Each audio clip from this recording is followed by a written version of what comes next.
Search करें अवामी news. मुल्क भर की ताज़ा तरीन खबरों से बाखबर रहने के लिए सब्सक्राइब करें हमारे चैनल को और बेल आइकन ज़रूर दबाएं।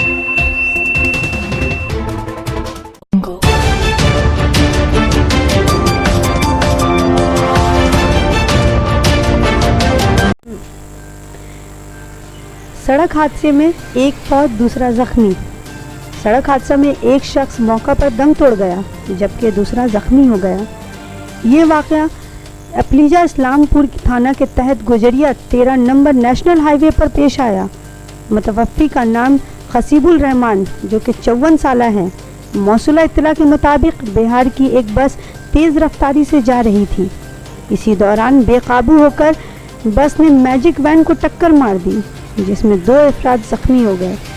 ज़ख्मियों को इस्लामपुर अस्पताल में दाखिल कराया गया जहां खसीब की मौत हो गई जबकि ज़ख्मी इकरामुल हक ज़ेरे इलाज हैं।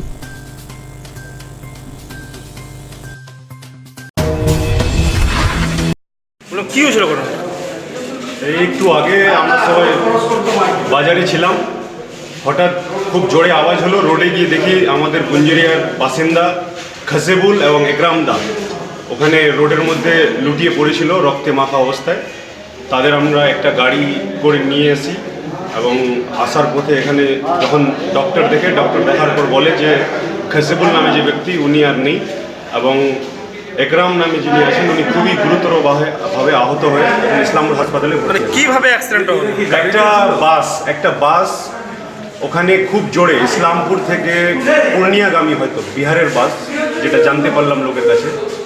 যাওয়ার সময় একটা ছোটা হাতি ওখানে দাঁড়িয়েছিল, ওটাকে এসে জোরে মারে এবং ওই গাড়িটা আবার এরা যেহেতু রাস্তার উপরে দাঁড়িয়েছিল এদের খুবই জোরে আঘাত করে। এমন আঘাত হয় যে কয়েক মিটার দূরে গিয়ে খসিবুল নামে যার মৃত্যু হয়েছে ও ছিটকে পড়ে যায় এবং ওখানে ওর রক্তে খুবই ভিজে যায়। আমরা তখন যখন হসপিটালে নিয়ে আসি তখন ডক্টর মৃত বলে। গাড়িটা কি পালিয়ে গেছে মেরে? বাসটা পালিয়ে গেছে। বাসটা কেউ মানে বুঝে ওঠার আগেই এটা দেখতে পেয়েছি যে একটা বাস মেরেছে, নাম্বার কিছু নোট করার আগেই বাসটা পালিয়ে গেছে। হ্যাঁ, এটা সবাই গুঞ্জরিয়া অঞ্চলের আমাদের বাসিন্দা। এদের বাড়ি হলো পশ্চিম বস্তি গুঞ্জরিয়া, পশ্চিম বস্তি নয়া বস্তি গুঞ্জরিয়া।